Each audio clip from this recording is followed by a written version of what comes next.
오늘은 요셉 시리즈 네 번째 유다와 다말에 대해서 창세기 38장 12절부터 18절을 12절 읽겠습니다. 얼마 후에 유다의 아내 수아의 딸이 죽으니라. 유다가 유를 받은 후에 그 친구와 다른 사람과 함께 문나로 올라가서 자기 양털 깎는 자에게 이르렀더니 혹이 다말에게 구하되 내 시부가 자기 양털을 깎으려고 뒷나에 올라갔다는지라. 그가 그 가구의 옷을 벗고 명함을 얼굴을 가리고 몸이 싸고 뒷나에게서 나는 인사가 장성함을 보았어도 자기를 그 아내로 주지 않으려 양이한다.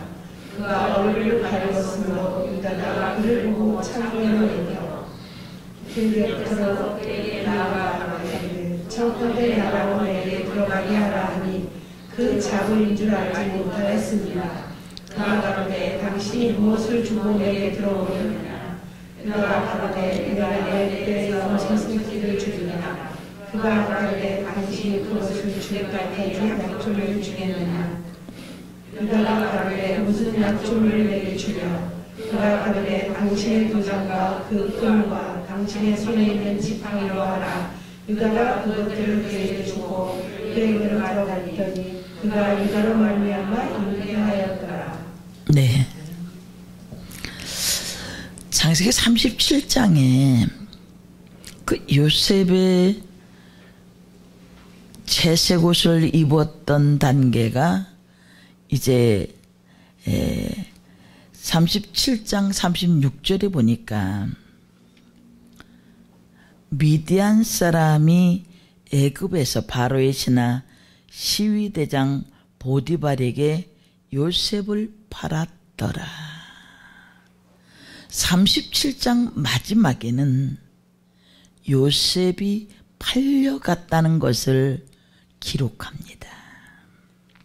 그리고 39장 1절을 보면 애굽의 시위대장 보디발이 요셉을 샀다라는 기록이 나와 있습니다. 요셉이 이끌려 애굽에 내려가매 바로의 신하 시위대장 애굽 사람 보디발이 그를 그리로 데려간 이스마엘 사람의 손에서 그를 사니라. 37장 마지막 절에는 팔았더라. 39장 1절에는 보디발이 그를 샀다.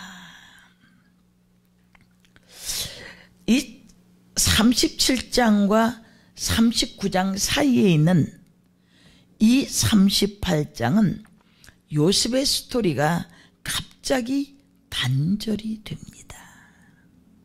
그리고 요셉의 넷째 영인 유다와 그의 며느리인 다말의 수치스러운 이야기가 기록되어져 있습니다.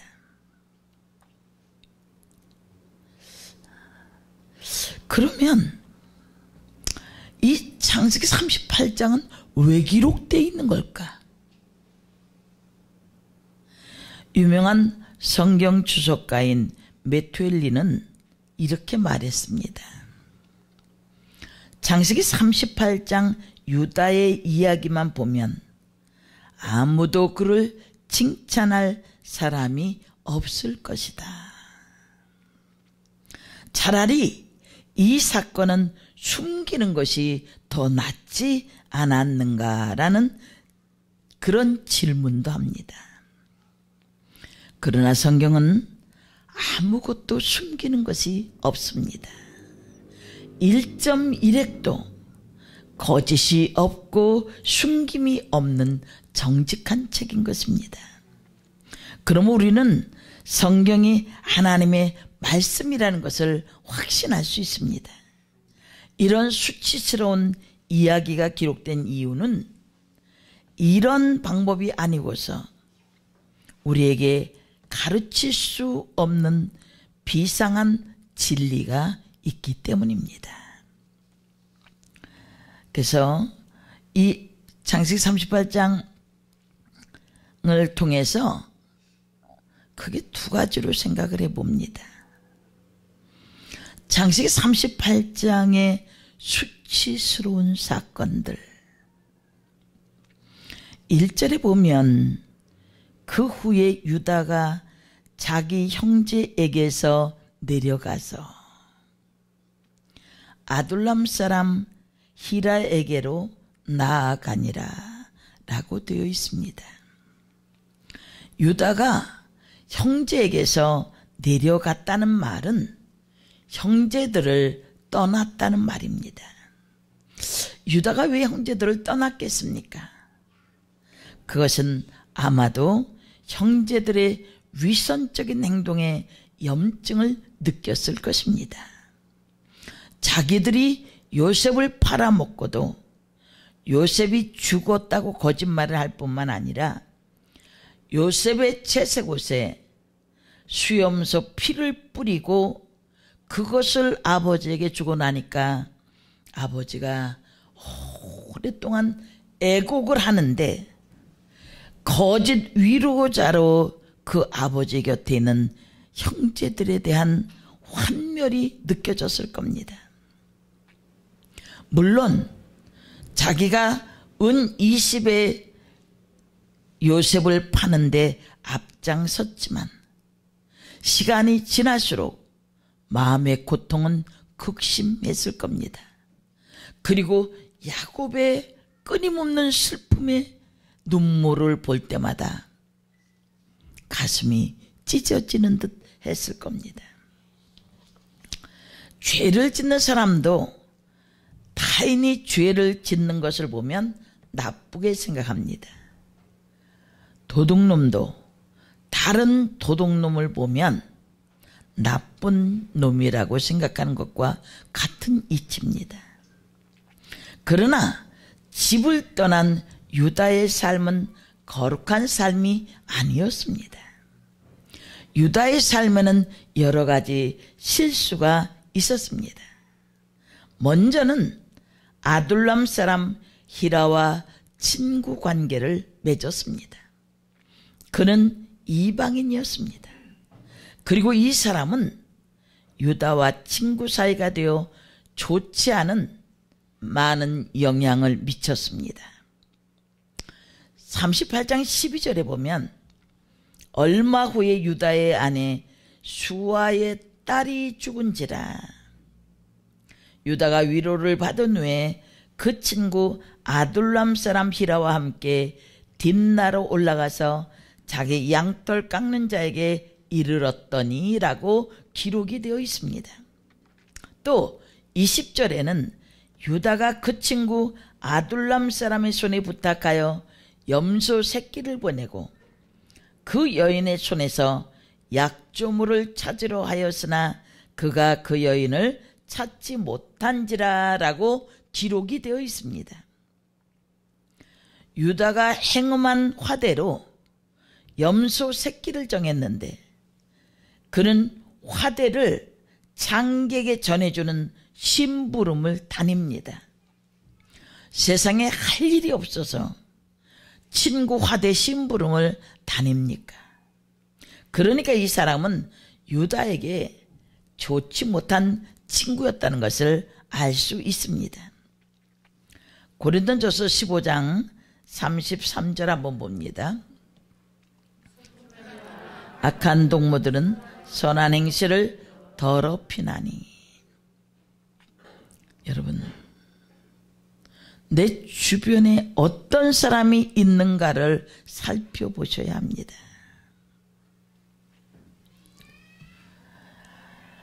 한 사람 한 사람이 많은 영향력을 줍니다.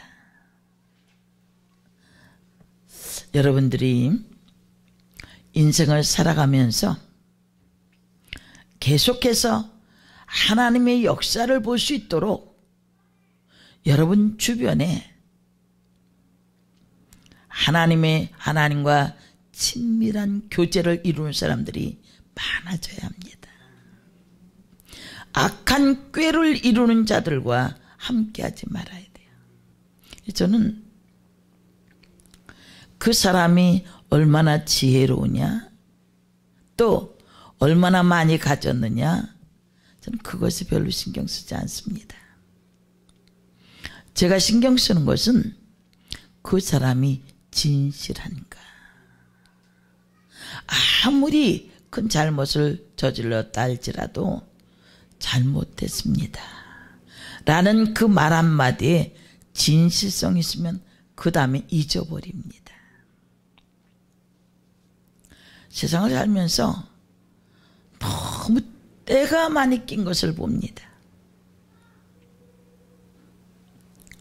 단호하게 이 시대 하나님이 우리에게 주시는 것이 무엇입니까? 하나님의 사람들로 구별되어야 할 것을 말씀해 주고 있습니다. 하나님의 사람.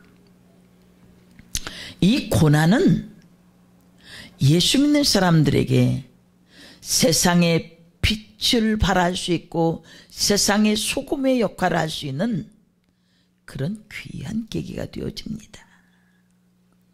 이 고난 속에 염려하고 근심하는 것이 아니라 이 가운데서 주시는 하나님의 세미한 음성을 붙들고 진실이 살아가는 것입니다. 그래서 제가 아는 한 분은 이단에 빠진 사람과 교제를 하다가 거기에 함께 빠진 것을 보았습니다. 그래도 그분은 깊이 빠지지 않아서 나왔지만 다 사람 소개로 가는 거예요. 여러분 주변에 정말 여러분의 인생을 꽃피울 수 있는 그런 하나님의 사람들이 많아지기를 원합니다. 그래서 성도의 교제도 그렇고 여러분들의 삶 속에서 끊임없이 좋은 역사가 일어나길 원합니다.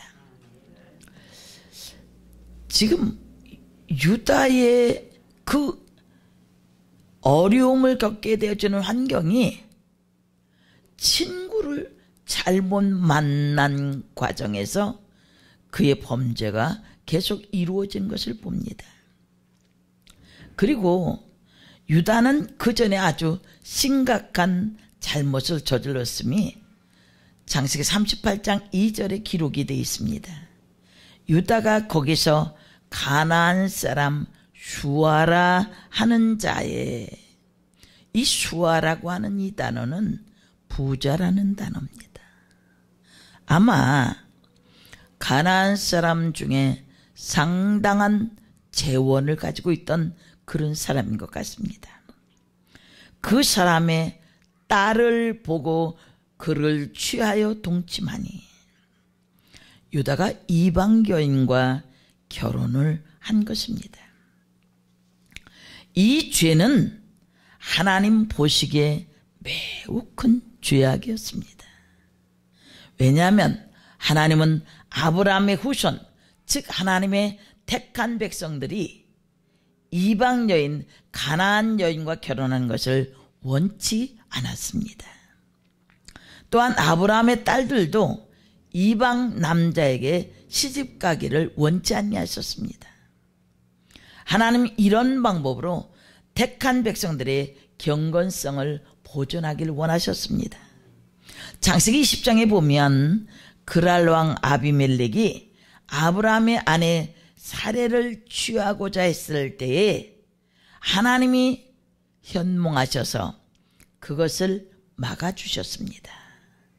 창세기 24장 3절 4절에 보면 아브라함이 그 아들 이삭의 며느리를 구할 때 늙은 종을 불러다가 너는 가나안 족속 중에서 며느리를 찾지 말고 메소보다미아 내 고향 밧단 아람으로 가서 며느리감을 찾아오라 라고 분부했습니다. 그래서 그 종이 거기까지 내려가서 리브가를 찾아왔던 것입니다. 창세기 28장 1절부터 2절에 보면 이삭은 야곱을 불러서 이렇게 이야기합니다. 너는 가나안 사람들의 딸들 가운데서 아내를 취하지 말고 외삼촌 라반의 딸들 중에서 아내를 취하라. 가나안 여인들과의 결혼을 엄금했습니다. 또 창세기 34장에 야곱의 아들들이 세겜의 남자들을 다 죽인 이유가 뭡니까? 여동생 디나를 이방 남자에게 아내로 내어줄 수 없다는 것 때문이었습니다. 결국 이방인과의 혼인을 막기 위한 것이었습니다. 이 모든 일들은 택한 백성들의 경건성을 보존하기 위한 하나님의 거룩한 의도가 내포되어 있던 것입니다. 그러나 사단은 모든 수단과 방법을 동원해서 어떻게 해서든지 하나님의 백성이 가진 경건성을 오염시키고 메시아가 도래할 라인을 끊으려고 했다는 것입니다. 그 핵심 라인에 있는 유다가 하나님의 거룩한 의도를 무시했습니다. 이것은 이방인 친구를 사귄 것보다 더욱 큰 죄악이었습니다. 유다가 이방 여인과 결혼함으로 인해서 그의 가정에는 참혹한 심판이 오게 되었습니다. 유다에게는 세 아들이 있었는데 엘과 오난과 셀라였습니다. 창세기 38장 6절 7절에 보니까 유다가 장자 엘을 위하여 아내를 취하니 그 이름이 다말이더라. 유다의 장자 엘이 여호와의 목전에 악함으로 여호와께서 그를 죽이신지라. 유다의 맏아들 엘의 아내는 다말입니다. 히브리어로 이 다말은 종려나무를 뜻합니다. 종려나무에서 맺히는 열매는 대추야자 열매입니다. 대추야자의 야자는 모양이 꼭 한국 대추처럼 생겼는데 더 큽니다.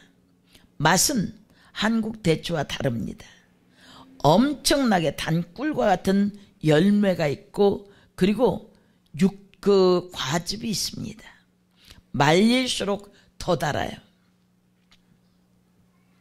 그러니까 이 다말이라는 이름은 아주 좋은 의미를 가지고 있습니다. 그런데 엘이 다말과 결혼했는데 여호와께서 그를 죽이셨다 그랬어요. 엘의 죄가 무엇이었는지 구체적으로 성경에 기록되어 있지는 않지만 여호와의 목전, 하나님이 보시는 면전 앞에서 악했다 그랬어요. 그래서 하나님이 그를 죽이실 수밖에 없었다는 거예요. 유다는 장남을 잃게 되었습니다. 그래서 유다는 둘째 아들 오난을 불러 이렇게 말합니다. 창세기 38장 8절 읽어봅니다.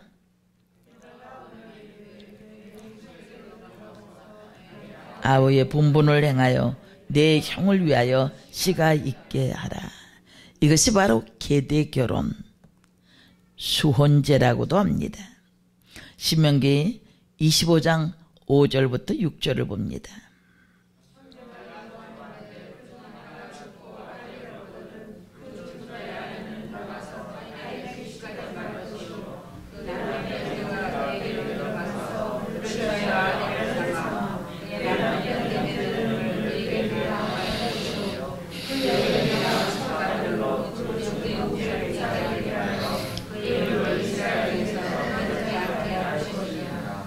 계대 결혼 제도는 후에 유대인의 법으로 편입이 됐습니다. 그러나 시족 사회에서는 유대인의 법이 시행되기 이전부터 계대 결혼이 시행되었습니다. 이 계대 결혼은 레비레이트법이라고 하는 건데 형사취수법 그런 말이에요. 라틴어로 레비라고 하는 이 단어는 남편의 동생, 시동생이라는 그런 의미입니다. 시동생과 결혼하는 것을 계대 결혼이라고 하는 겁니다. 어떻게 시동생과 결혼할 수 있을까? 계대 결혼을 통해서 동생이 아들을 낳게 되면 그 첫 아들은 죽은 형의 아들이 되는 것입니다. 그러니까 형의 후사가 되어지는 거예요. 형의 대가 끊어지지 않도록 하는 그런 제도입니다. 그러나 그것보다도 중요한 경제적인 이유가 있습니다. 예를 들면 형이 죽으면 형수가 형의 재산을 상속받지 않습니까? 그러면 받은 재산을 가지고 다른 씨족사회에 시집을 가게 됩니다.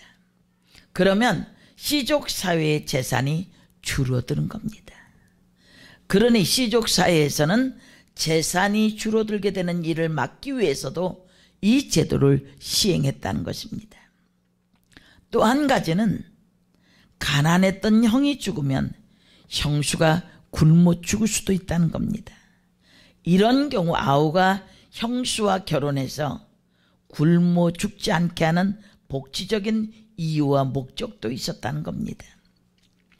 어찌됐든 첫째 아들 엘이 죽고 난 이후에 유다는 둘째 아들 오난에게 홀로 남게 된 다말과의 계대 결혼을 요구합니다. 형의 아들을 낳아서 형의 대가 끊어지지 않게 하라는 그런 분부였습니다. 그러나 이 둘째 아들 오난도 아버지의 요구를 받아들이기 싫어했고 아들을 낳지 않으려고 했고, 그래서 오난은 형수와 동침하면서 땅에 설정을 합니다. 이는 유다의 후손을 이으라고 하시는 하나님의 명령을 거역하는 겁니다. 그래서 하나님은 오난도 죽이십니다. 유다의 집안에 장남이 죽고 둘째 아들도 죽었습니다. 유다가 무엇을 생각했겠습니까? 며느리 다말은 아들들을 다 해치는 해로운 자라고 생각했던 것 같습니다.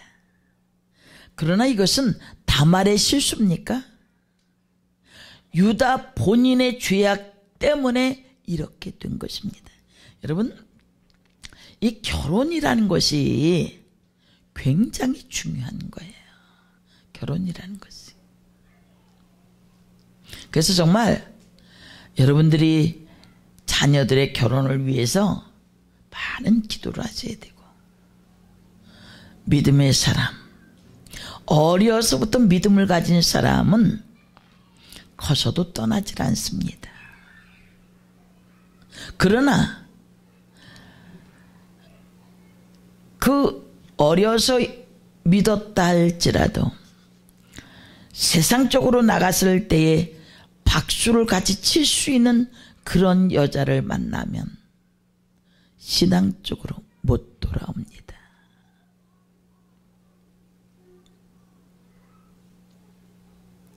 정말 결혼이라는 것이 얼마나 그 가문에 계속적인 흔적을 남깁니다.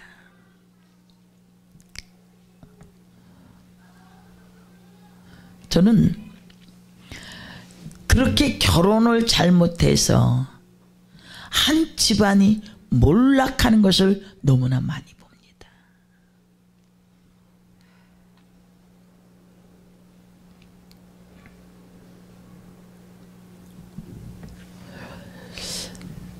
결혼을 깊이 생각지 아니하고 그냥 겉으로 보여지는 모습만 보고 결혼한 가정이 있습니다. 여자가 키가 168cm고 예전에 약대를 졸업했으면 괜찮습니다. 아버지는 의사고 어머니는 그 옛날 이화여전을 졸업한 사람이에요.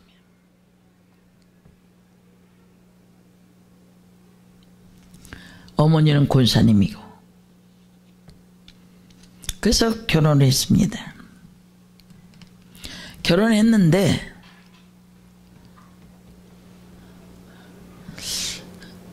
그 집안에 가족력이라는 병이 있었어요. 자폐증이 있었던 거예요. 그러니까 대학교 1학년 때 그 영어 교수가 그 지적을 했대요. 그게 마음에 앙심이 돼가지고 칼을 들고 찔러 죽이려고 그랬다는 거예요. 그래서 정신병동에서 1년을 살았다는 거예요. 근데 겉은 아주 얌전하고 그런 사람이에요. 그 결혼했어요. 결혼한 후에 계속 그 결혼해서 지금까지 약을 먹어야 자. 무슨 살림을 하겠습니까? 아이들 둘을 낳는데 머리가 기가 막혀.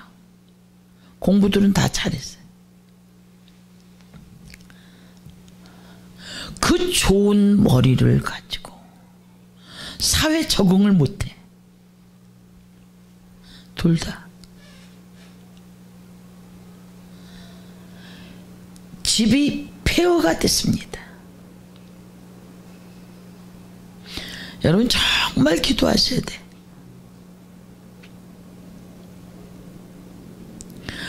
그냥 보여지는 그런 믿음이 아니라 하나님 찾을 줄 아는 사람.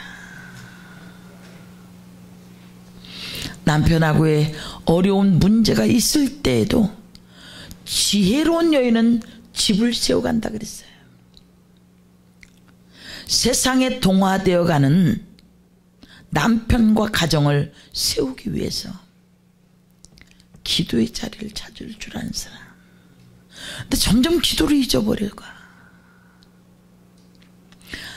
나는 그렇게 잘못된 결혼으로 인해서 한 가정이 완전히 몰락해버렸어. 사기꾼이야.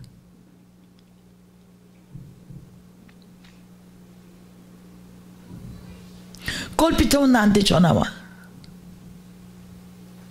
저 죽을 겁니다. 아, 죽지 뭘 전화래.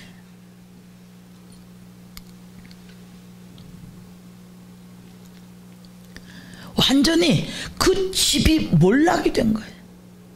그 많던 재산 다 주식으로 날아가고.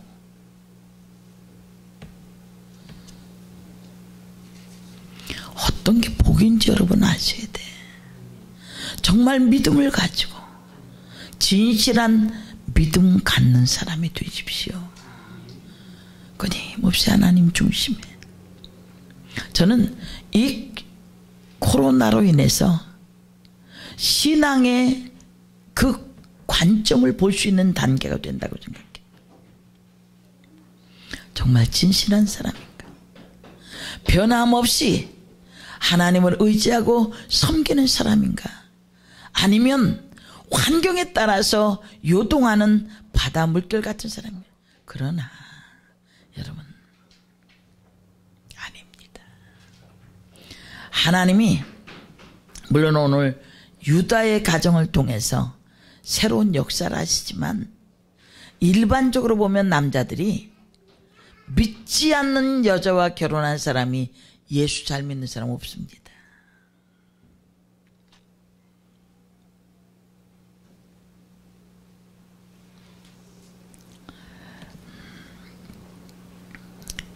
결국 유다의 집안에 하나님이 손을 대 있어서 엘과 오난이 죽었습니다.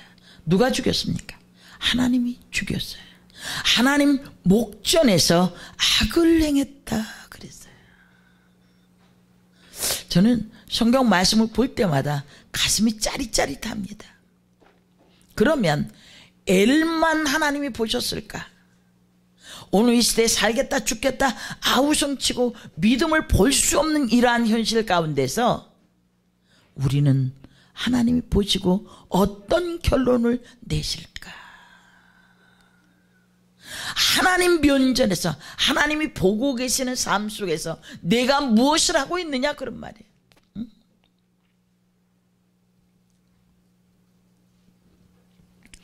유다는 나이 어린 셋째 아들 셀라를 다시 다말에게 줄 생각이 없습니다. 그래서 다말에게 친정으로 돌아가서 셀라가 장성할 때까지 기다리라고 했습니다. 그러나 사실 유다는 그 일을 지킬 이유가 하나도 없었습니다. 그럭저럭 다말이 다 포기하기를 바랬습니다. 그러나 유다는 다말을 너무 과소평가했어. 다말이 집안의 대를 이어 하나님의 뜻을 이루어야 된다는 확고한 결심이 있음에도 불구하고 그는 그것을 보지 않았습니다. 엘 죽은 것도 다말 때문에, 오난이 죽은 것도 다말 때문에, 그래서 빨리 친정으로 보내는 것이 상수였습니다. 유다는 수아의 딸이었던 아내도 잃었습니다. 외롭기도 하고 마침 이방인 친구 히라가 있기도 해서 딥나로 올라갑니다. 때는 양털 깎는 철이었습니다. 유다는 양을 털 깎는 전문가에게 맡기고 계속 거기서 대기하고 있었습니다. 그 시간도 여유가 많았습니다. 유다가 딥나로 올라왔다는 소식을 며느리 다말이 듣게 됩니다. 그래서 장기로 변장을 해서 딥나의 길 에나임 문 곁에 앉아 있습니다. 유다가 자기인 것을 알아보지 못하도록 얼굴을 가렸습니다. 한가해진 유다는 장기를 보고 슬슬 잘못된 생각을 하게 됩니다. 그래서 문 옆에 얼굴을 가리고 있는 여자에게 내가 내게 들어가도 되겠느냐, 며느리인 줄 알지 못하고 동침을 요구한 것입니다. 그러나 다말이 보통 여자가 아닙니다. 그래서 다말은 시아버지 유다에게 화대를 요구합니다. 유다는 염소 새끼 한 마리를 약속합니다. 그러나 다말은 이렇게 이야기합니다. 당신이 염소 새끼를 줄지 안 줄지 어찌 알겠습니까? 그래서 약조물을 요구하는 거예요. 3가지를 요구합니다. 유다의 인감 도장과 도장끈, 그리고 짚고 다니는 지팡이를 달라고 합니다. 다른 것은 다른 사람과 비슷할 수도 있지만 인감 도장, 그리고 그의 손때가 묻은 이 지팡이, 이런 것들이 어떻게 다른 사람하고 섞일 수가 있겠습니까? 약조를 합니다. 그래서 유다는 다말에게 약조물을 건네주고 다말과 동침했고 유다로 말미암아 다말이 잉태하게 됩니다. 집으로 돌아간 유다는 이방인 친구 히라에게 말합니다. 염소 새끼 줄 테니까 너는 가서 에나임 문 곁에 있는 창기에게 화대로 전해주고 내 약조물 3가지를 받아와라. 그런데 히라가 에나임 문 곁에 가서 사람들에게 여기 창기가 어디 있느냐고 수소문 했을 때 사람들이 말합니다. 여기는 창기가 없습니다. 그래서 약조모를 되찾아오지 못했습니다. 이런 일이 있은 후 석 달이 지납니다. 며느리 다말이 바람을 피워 잉태했다는 소식입니다. 이 소문을 듣고 유다는 크게 진노합니다. 그를 끌어내어 불사르라. 며느리 다말이 시아버지 앞에 끌려 나옵니다. 그리고 말합니다. 내가 이 물건의 임자로 말미암아 잉태하였나이다. 다말이 내민 물건을 보니 도장과 도장 끈 지팡이였습니다. 이 얼마나 민망한 사건입니까? 유다는 크게 놀라면서 말합니다. 그는 나보다 옳도다. 내가 그를 내 아들 셀라에게 주지 아니하였음이로다. 내가 약속을 지키지 아니하였기 때문에 그가 이런 짓을 한 것을 내가 처벌할 수 없게 되었다. 그리고 다시는 다말을 가까이 하지 않았습니다. 유다는 과부되기를 거부한 다말이 자기보다 여호와 앞에서 더 옳다는 것을 인정한 것입니다. 참 이 내용을 보면 좀 조잡스럽기도 하고 이럴 수가 있을까라고 하는 생각도 합니다. 근데 한 가지 사실은 이런 사건 가운데서 우리가 결론은 유다의 지파에서 메시아가 오시는 겁니다. 유다가 대단히 의로운 사람이 아니었음에도. 그래서 이 말씀을 읽으면서 깨달아지는 것이 무엇이냐 하면 우리가 다른 사람의 죄를 판단할 때에 내 자신의 기준으로 판단하지 말아야 되겠구나.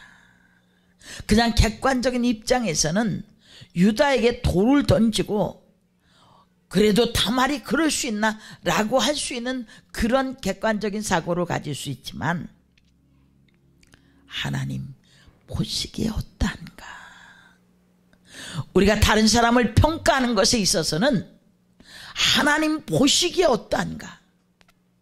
그의 외모가 어떻고 그가 환경이 어떻고 그가 성격이 어떻고 그것이 중요한 것이 아니라 그가 하나님 보시기에 어떠한 사람이었는가,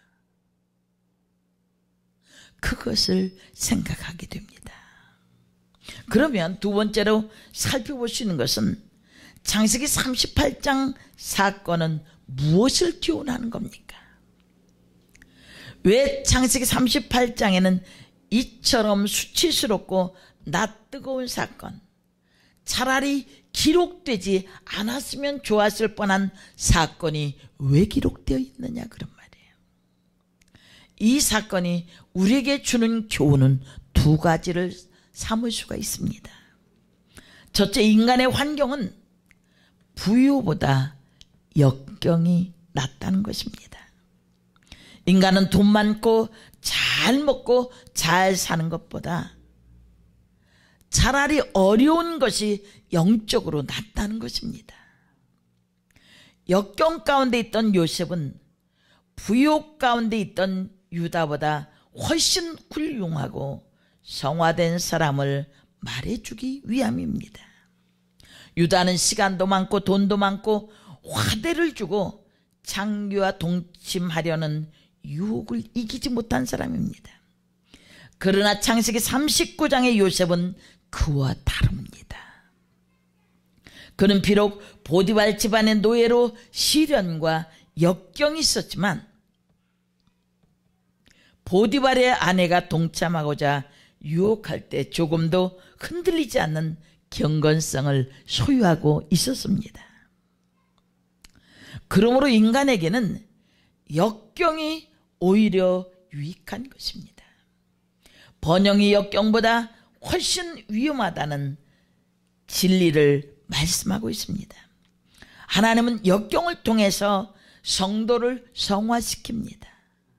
여러분, 내가 염려할 일이 아무것도 없다라고 점점 내 주변에 평안이 이루어질 때 긴장하십시오. 그 어려워서 하나님만 찾던 절박한 그런 은혜를 잃어버리게 될 것입니다. 적당히 수박 겉핥기로 기도하고 마는 사람,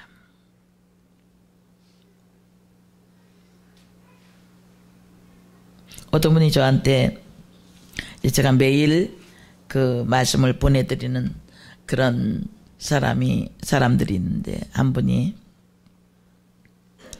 목사님,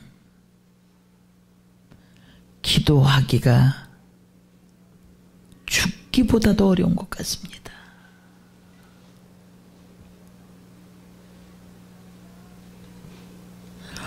목사님 밑에서 기도할 때가 그렇게 축복이었다는 것을 잊어버렸습니다. 얼마나 그리운지 모릅니다. 제가 그분에게 글을 보냈습니다.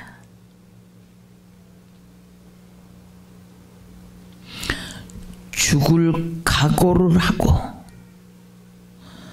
살아내야 된다고 그랬어요. 그냥은 안 됩니다.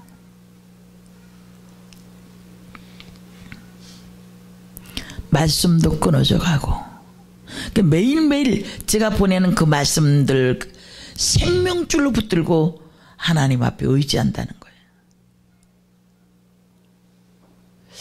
그래서 참 요즘 기도하면 살아내야 합니다.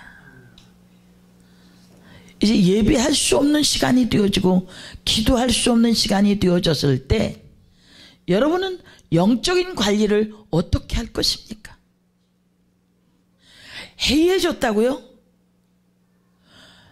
여러분, 신앙은 내려가는 것은 아주 자연스럽게 내려가지만 신앙의 한 단계 한 단계 올라가는 것은 피눈물 나는 고통이 필요해요. 예전엔 주님 감사합니다. 그래도 은혜가 됐어. 이제는 메마를 대로 메말라서 감사가 없어진 지가 오래됐습니다.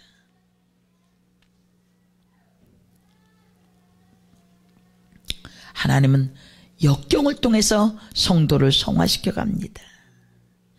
요셉은 역경 가운데 성화되어 갑니다.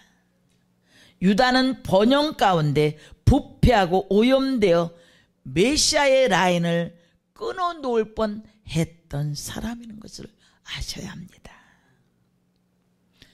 역경이 찾아옵니까? 시련이 찾아옵니까? 너무 걱정하지 마세요. 역경을 통해서 주의 법을 배우고, 정말 시간이 지날수록 주님밖에 없다고 하는 확신, 주님밖에 없습니다. 그 주님 바라보면 무엇이 염려가 됩니까? 사자굴에 던진다 할지라도 그 가운데 손을 내밀고 계시는 하나님의 은혜를 아는 사람이 무엇을 두려워하겠습니까? 뜨뜻하지도 않고 차지도 않은 사람은 이 코로나19로 인해서 아주 자리를 펴고 누울 겁니다. 자자 좀 더 자자. 빈궁이 도둑처럼 옵니다.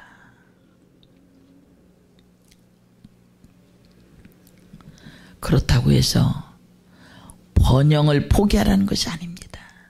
하나님이 나에게 평안함과 축복을 주실 때 분명한 하나님의 소스를 알아야 됩니다.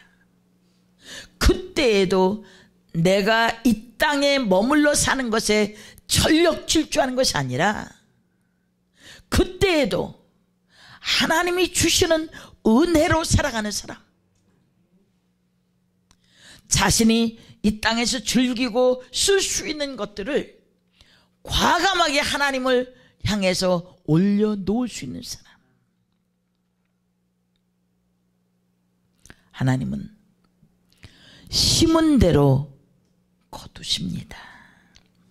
두 번째 교훈은 인간의 부패 속에서 하나님의 은혜가 부어지는 겁니다.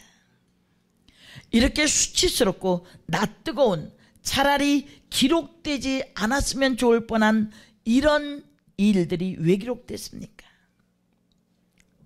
우리는 그렇게 이야기할 수 있습니다. 그 집안은 그래도 싸.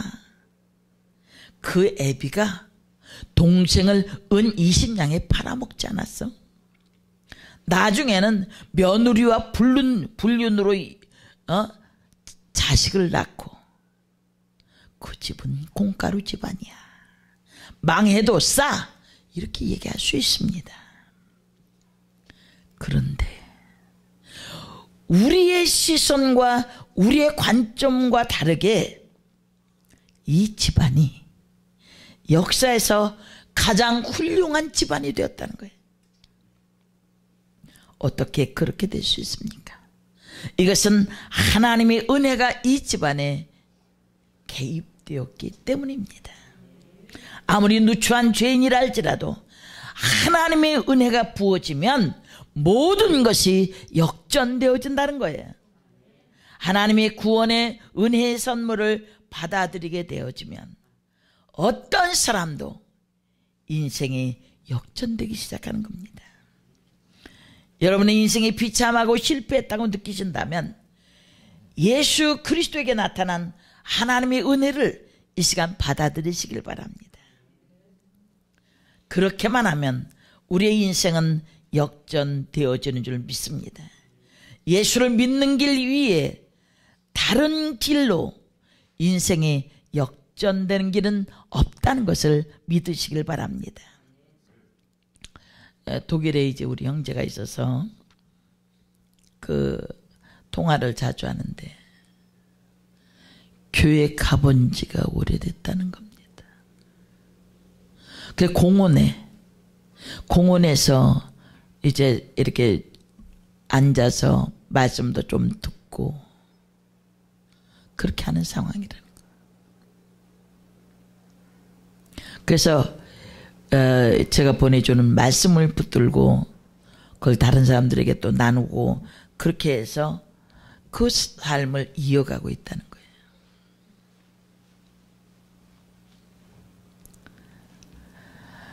하나님의 은혜가 개입되어져서 이 전염병의 창고라는 이 땅에서 하나님은 분명히 계획이 있습니다. 여러분, 이 고난의 때에 하나님의 뜻을 아는 자들이 되길 바랍니다.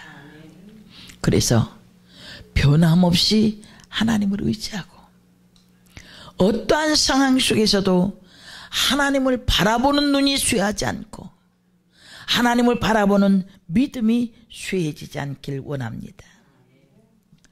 하나님께서는 다말에게 유다로 말미암아 쌍둥이를 선물로 주십니다. 아이를 낳을 때 한 아이가 팔을 먼저 내밉니다. 산파가 이 녀석이 형이구나.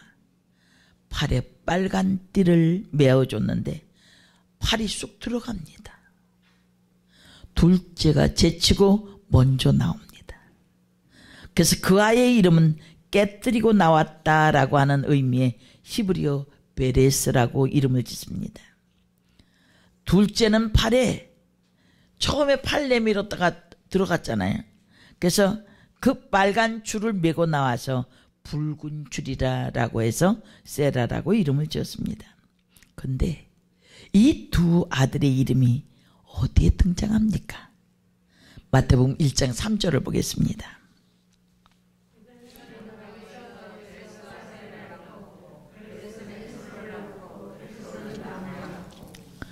족보 가운데 다윗이 나오고 솔로몬, 예수 그리스도가 나오게 되었습니다. 이것이 하나님의 은혜입니다. 너무 지저분한 집안이 빛나는 집안이 됐어요. 이것이 하나님의 은혜예요. 영원한 지옥 형벌과 영원한 멸망을 받아 마땅한 우리에게 하나님은 예수 그리스도를 영원히 영광에 빛나는 존재, 하나님의 자녀, 부활의 특권을 누릴 자녀, 세상의 후사로 주셨으니 얼마나 감사한 일입니까? 우리는 서로를 영광에 빛날 존재로 봐야 할 줄 믿습니다. 하나님의 은혜입니다. 그런데 이 다말이라는 이 여인이 신약 성경 첫 번째 책인 마태복음 1장 셋째 줄에 당당히 예수 그리스도의 육신의 조상으로 그 이름이 올라가 있습니다. 예수님의 육신의 족보에는 여인이 몇 명이 기록되어 있을까? 5명의 이름이 기록됩니다. 그 중에 마리아를 제외하고 나머지 4명은 모두 다 엄청난 흠이 있는 여자입니다. 다말, 그리고 기생 라합. 라합은 살몬과 결혼해서 보아스를 낳습니다. 그는 비록 기생이었지만 여호와가 진실로 하나님이시라는 것을 알고 하나님 편에 선 겁니다. 그리고 그 아들 보아스는 이방 여인 룻과 결혼해서 오벳을 낳고 오벳은 이새는 다윗을 낳게 됐습니다. 또 다윗의 아들은 솔로몬이었는데 솔로몬의 어머니도 정상적인 여인이 아닙니다.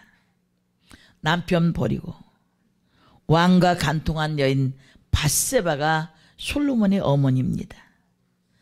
예수님의 족보에 5명의 여인이 나오는데 1명만 제외하고 4명은 상당히 심각하다는 거예요. 이렇게 흠과 죄가 많이 있음에도 불구하고 예수님의 족보에 당당히 올라간 이유는 바로 믿음 때문입니다. 하나님의 은혜를 주셔서 이들이 믿음을 가졌기 때문입니다. 다말이 예수님의 족보에 들어가고 천국에 들어가게 된 여인이 된 것은 하나님의 은혜 외에는 다른 설명이 불가능합니다. 유다도 얼마나 큰 죄인입니까? 자기 동생을 은 20에 팔아먹고 또 며느리와 근친 상간으로 자식을 낳고, 그런데 이런 자가 인생 후반부에 보면 아주 훌륭한 인격으로 변화된 것을 봅니다. 창세기 44장 3절을 봅니다.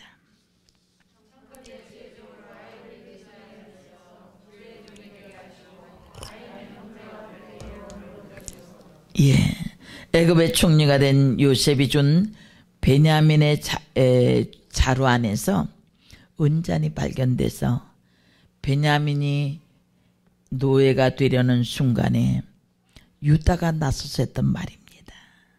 엄청난 변화예요. 요셉이 이 소리를 듣고 정을 억제하지 못해서 자기 방에 들어가서 방성대곡을 하고, 그리고 형제들 앞에 가서 자신이 요셉인 것을 밝힙니다. 야곱이 죽기 전 유다를 이렇게 축복합니다. 창세기 49장 10절입니다.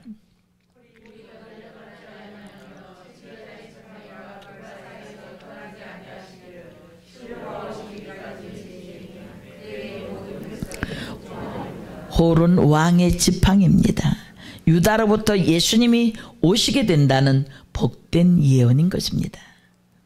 그래서 예수님은 유다 지파의 사자라고 불리게 된 거예요.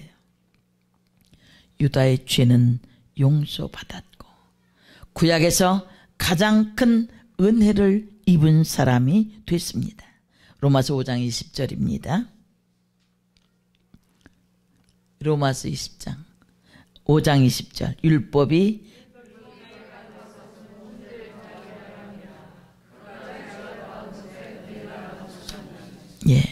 이 말씀의 증인이 바로 유다입니다.